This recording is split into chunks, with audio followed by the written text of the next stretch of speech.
வணக்கம். ஆகாஷ்வாணி புதுச்சேரி மாநில செய்திகள் வாசிப்பவர் கிருஷ்ணமூர்த்தி ராமசுப்ரமணியன்.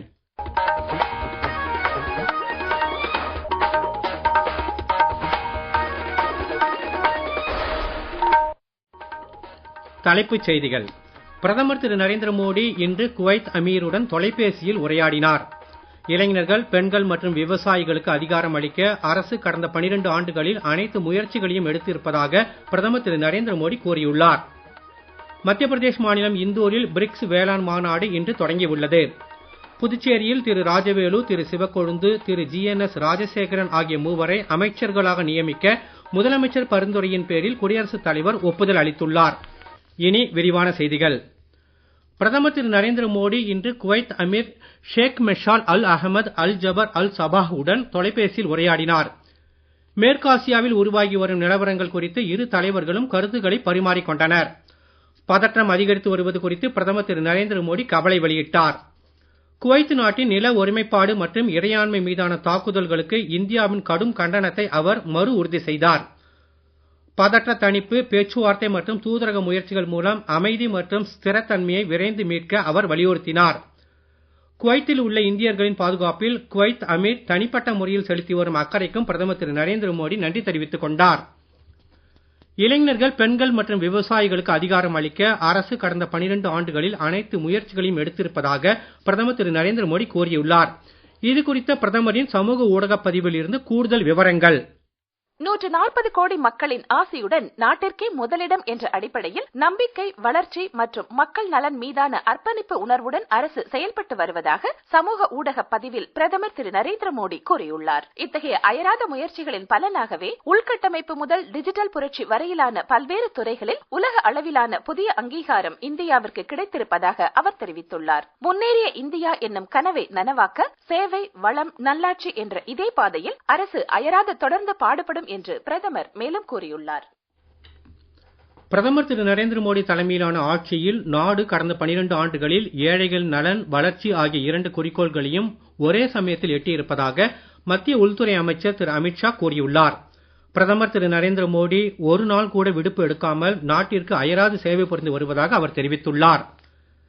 கடந்த 12 ஆண்டுகளில் ஆளுகை என்பதன் பொருளே சேவை உணர்வு என்பதாக மறு வரையறை செய்யப்பட்டு உள்ளதாக பாதுகாப்பு அமைச்சர் திரு ராஜ்நாத் சிங் கூறியுள்ளார்.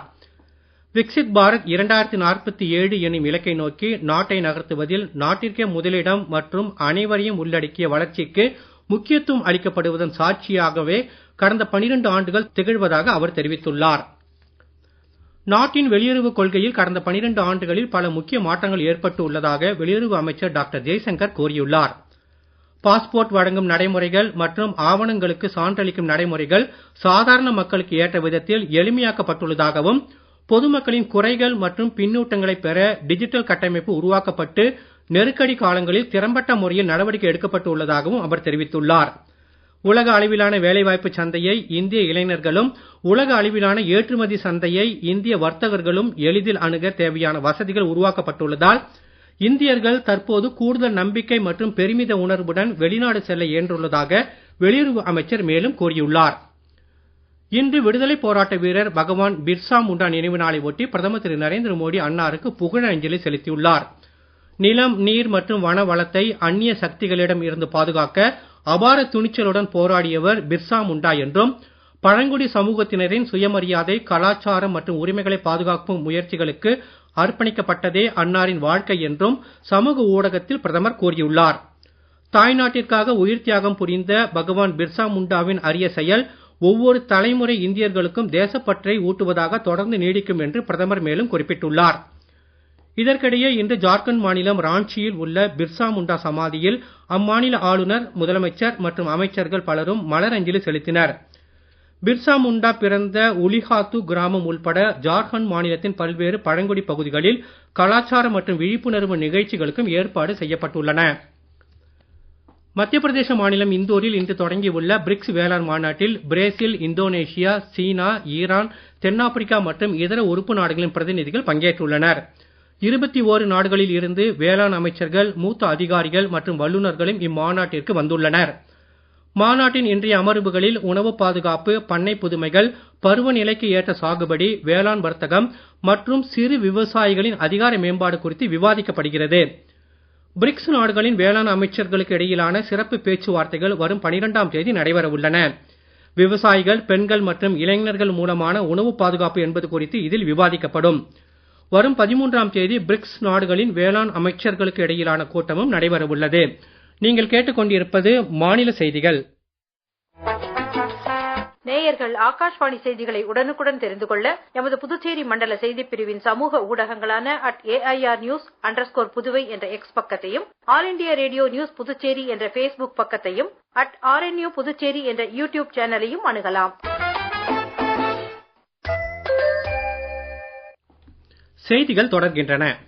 புதுச்சேரியில் Thiru P. Rajavelu, Thiru V. P. Sivakozhundhu, Thiru GNS Rajasekaran ஆகிய மூவரை அமைச்சர்களாக நியமிக்க முதலமைச்சர் திரு ரங்கசாமி பரிந்துரையின் பேரில் குடியரசுத் தலைவர் ஒப்புதல் அளித்துள்ளார்.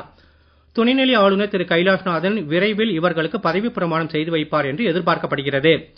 அமைச்சர்களாக பதவியேற்க உள்ள 3 சட்டமன்ற உறுப்பினர்களில் திரு ராஜவேலு, திரு சிவக்கொழுந்து ஆகியோர் NR காங்கிரஸைச் சேர்ந்தவர்கள்.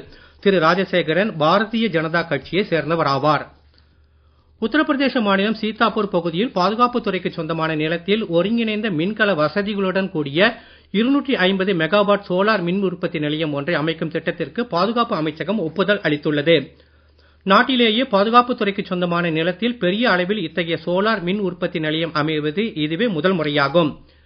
தேசிய அனல் மின்சார கழகத்தின் உதவியுடன் அமைக்கப்பட உள்ள சித்தாப்பூர் சோலார் மின் உற்பத்தி நிலையத்தினால் அப்பகுதியில் உள்ள பாதுகாப்புத் துறை சார்ந்த அமைப்புகள் பயன்பெறும் என்றும் சம்பந்தப்பட்ட வட்டாரங்கள் தெரிவித்துள்ளன.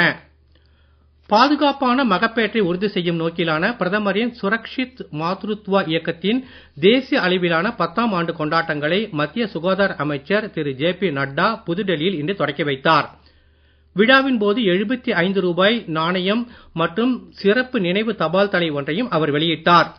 பாதுகாப்பான மகப்பேற்று இயக்கம் குறித்து கூடுதல் விவரங்கள்.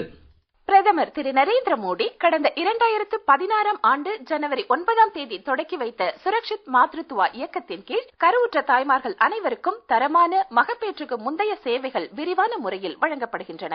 மகப்பேற்று கால மரணங்களை தவிர்க்கவும் சிசு மரண விகிதத்தை குறைக்கவும் இந்த இயக்கத்தின் கீழ் முக்கியத்துவம் அளிக்கப்படுகிறது. இயக்கம் தொடக்கப்பட்டதிலிருந்து இதுவரை கருவுற்ற சுமார் 7.5 கோடி பெண்களுக்கு மகப்பேற்றுக்கு முந்தைய ஆலோசனைகள் மற்றும் மருத்துவ சேவைகள் இலவசமாக வழங்கப்பட்டுள்ளன. இயக்கத்தின் 10ஆம் ஆண்டு கொண்டாட்டங்களின் ஒரு பகுதியாக திட்டத்தின் பல்வேறு அம்சங்கள் குறித்த விழிப்புணர்வு நிகழ்ச்சிகளை அனைத்து மாநிலங்கள் மற்றும் யூனியன் பிரதேசங்களில் நடத்தவும் ஏற்பாடு செய்யப்பட்டுள்ளது.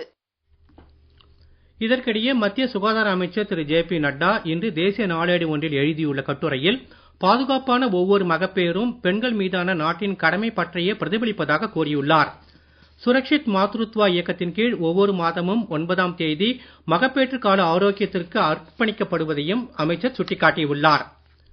ஜம்மு காஷ்மீரின் ஜோஜிலா கணவாய் பகுதியில் குளிர்காலம் உள்பட அனைத்து பருவ காலங்களுக்கும் ஏற்றதாக நெடுஞ்சாலை அமைக்கும் திட்டத்தின் கீழ் ஜோஜிலா சுரங்கப்பாதை அமைக்கும் பணிகள் இன்று நிறைவடைந்துள்ளன. பாறை பகுதியை வெடி வைத்து தகர்ப்பதன் மூலம் சுரங்கப்பாதையின் கிழக்கு வாயிலை திறப்பதற்கான தொலைநிலை பொறியை மத்திய சாலை போக்குவரத்து மற்றும் நெடுஞ்சாலைகள் துறை அமைச்சர் திரு நிதின் கட்கரி இன்று இயக்கி வைத்தார். லடாக்கில் உள்ள மினி மார்கா பகுதியில் நடைபெற்ற இந்நிகழ்ச்சியில் ஜம்மு காஷ்மீர் துணைநிலை ஆளுநர் திரு மனோஜ் சின்ஹா, முதலமைச்சர் திரு ஒமர் அப்துல்லா உள்ளிட்டோர் கலந்து கொண்டனர். ஜோஜிலா சுரங்கப்பாதை திறக்கப்பட்டு இருப்பது நாட்டின் உள்கட்டமைப்பு மேம்பாட்டு பயணத்தில் முக்கிய வரலாற்று தருணமாக அமைந்துள்ளது. சுரங்கப்பாதையுடன் கூடிய புதிய நெடுஞ்சாலை முழுமையாக செயல்பாட்டிற்கு வந்தவுடன் காஷ்மீர் பள்ளத்தாக்கு பகுதிக்கும் லடாக் பகுதிக்கும் இடையே போக்குவரத்து தொடர்புகள் அதிகரித்து வர்த்தகம், சுற்றுலா உள்பட பல்வேறு துறைகள் மேம்படும் என்பதும் பாதுகாப்பு படைகளின் நடமாட்டத்திற்கு பேருதவியாக புதிய நெடுஞ்சாலை திகழும் என்பதும் குறிப்பிடத்தக்கது. வளிமண்டல கீழடுக்கு சுழற்சி காரணமாக இன்று தமிழகத்தின் ஓரிரு இடங்கள் மற்றும் புதுச்சேரி காரைக்கால் பகுதிகளில் லேசானது முதல் மிதமான மழை பெய்யக்கூடும் என சென்னை வானிலை ஆய்வு மையம் தெரிவித்துள்ளது. நெல்லை, கோவை மாவட்ட மலைப்பகுதிகள் மற்றும் நீலகிரி, குமரி மாவட்டங்களின் ஓரிரு இடங்களில் பலத்த காற்றுடன் கூடிய கனமழைக்கு வாய்ப்பு இருப்பதாகவும் தெரிவிக்கப்பட்டுள்ளது. தமிழ்நாடு மற்றும் புதுச்சேரி காரைக்கால் பகுதிகளில் வரும் 15ஆம் தேதி வரை மழை நீடிக்கலாம் என்றும் எதிர்பார்க்கப்படுகிறது. மீண்டும் தலைப்புச் செய்திகள். பிரதமர் திரு நரேந்திர மோடி இன்று குவைத் அமீருடன் தொலைபேசியில் உரையாடினார். இளைஞர்கள், பெண்கள் மற்றும் விவசாயிகளுக்கு அதிகாரம் அளிக்க அரசு கடந்த 12 ஆண்டுகளில் அனைத்து முயற்சிகளையும் எடுத்திருப்பதாக பிரதமர் திரு நரேந்திர மோடி கூறியுள்ளார். மத்திய பிரதேஷ் மாநிலம் இந்தூரில் பிரிக்ஸ் வேளாண் மாநாடு இன்று தொடங்கியுள்ளது. புதுச்சேரியில் திரு ராஜவேலு, திரு சிவக்கொழுந்து, திரு GNS ராஜசேகரன் ஆகிய மூவரை அமைச்சர்களாக நியமிக்க முதலமைச்சர் பரிந்துரையின் பேரில் குடியரசுத் தலைவர் ஒப்புதல் அளித்துள்ளார். இத்துடன் இந்த செய்தி அறிக்கை நிறைவு பெறுகிறது. வணக்கம்.